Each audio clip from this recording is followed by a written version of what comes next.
नमस्कार, आप देख रहे हैं खबरिया टाइम और मैं हूं पंकज। शायद आज की सुबह बीजेपी के लिए सबसे दर्दनाक सुबह रही होगी। बीजेपी को इतिहास का सबसे बड़ा झटका लगा है। ये उसको अंदाजा भी नहीं होगा कि उसके सबसे पुराने दोस्त ने ही उसका साथ छोड़ दिया। कृपया हमें सब्सक्राइब करें और बेल आइकन को प्रेस करें ताकि कोई भी महत्वपूर्ण खबर आपसे ना छूटे। दोस्ती में जो तेरा है वो मेरा है, जो मेरा है वो तेरा है, इसी तर्ज पर दोस्ती निभाई जाती है। लेकिन कभी कभी कुछ गलत नीतियों के कारण, कुछ गलत डिसीजन के कारण इस रिश्ते में दरार पड़ जाती है। पर राजनीतिक दलों में ये तेरा मेरा वाली दोस्ती के फार्मूले पर काम नहीं चलती। यहाँ फील्ड में कब कौन किसका दुश्मन बन जाए और कब दुश्मन का हाथ थाम लिया जाए, ये नहीं कहा जा सकता। 1988 से जो दोस्त था, जो एनडीए का हिस्सा रहा, आज वो अकाली दल एनडीए से अलग हो चुका है। भाजपा और उसके सबसे पुराने साथियों में शामिल शिरोमणि अकाली दल के बीच अटूट रिश्ता रहा है, जो अब टूट चुका। इसकी वजह बना किसानों का मुद्दा। कुछ दिन पहले ही अकाली दल ने संसद में लाए गए कृषि संबंधी विधेयक को लेकर सरकार छोड़ दी थी और अब उसने एनडीए से अलग होने की घोषणा कर दी है। अकाली दल का अलग होना भाजपा के लिए एक बड़ा झटका है, क्योंकि उसके सबसे विश्वस्त सहयोगियों में शामिल दो प्रमुख दल शिवसेना और अकाली दल अलग हो चुके हैं। अकाली दल के सीनियर नेता प्रकाश सिंह बादल अक्सर ये कहते रहते थे कि भाजपा और अकाली दल का नाता नाखून और मांस की समान है, जो कभी एक दूसरे से अलग नहीं रह सकते। लेकिन आज दोनों एक दूसरे के खिलाफ हैं। अकाली दल ने इसके लिए भाजपा को जिम्मेदार ठहराया है।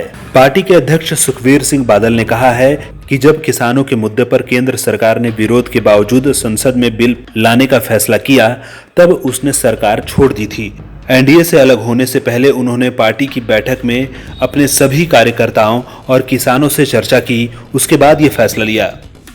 भाजपा के लिए अपने सहयोगियों के बीच विश्वास कायम रख पाना चुनौती बनता जा रहा है। शिवसेना उससे पहले ही अलग हो चुकी है। जदयू के साथ उसके रिश्ते खट्टे मीठे रहे हैं और एक बार तो जदयू और उसका रिश्ता टूट भी गया था। रामविलास पासवान की लोजपा भी डामाडोल स्थिति में है।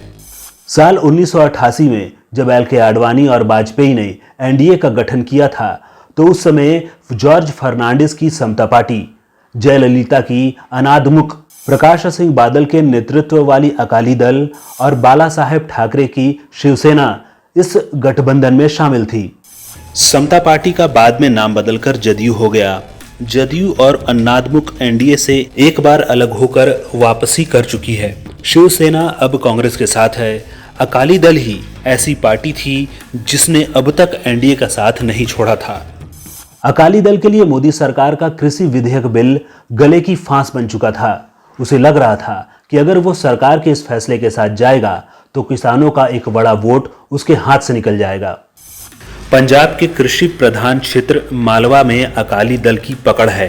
अकाली दल को 2022 के विधानसभा चुनाव दिखाई दे रहे हैं। 2017 से पहले अकाली दल की राज्य में लगातार 2 बार सरकार रही है। 2017 के विधानसभा चुनाव में 117 सीटों में से अकाली दल को महज 15 सीटें मिली थी। ऐसे में 2022 के चुनाव से पहले अकाली दल किसानों के एक बड़े वोट बैंक को अपने खिलाफ नहीं कर सकता। इस वक्त भाजपा को भले ही सहयोगी दल महत्वपूर्ण न लगे, क्योंकि सेंट्रल में उसकी खुद के दम पर बनाई गई सरकार है और कुछ राज्य में भी उसके सरकार है, लेकिन उसे ये नहीं भूलना चाहिए कि भविष्य में उसे एक सच्चे दोस्त, एक सच्चे सहयोगी दल की जरूरत पड़ सकती है। नमस्कार। कृपया हमें सब्सक्राइब करें और बेल आइकन को प्रेस करें ताकि कोई भी महत्वपूर्ण खबर आपसे ना छूटे।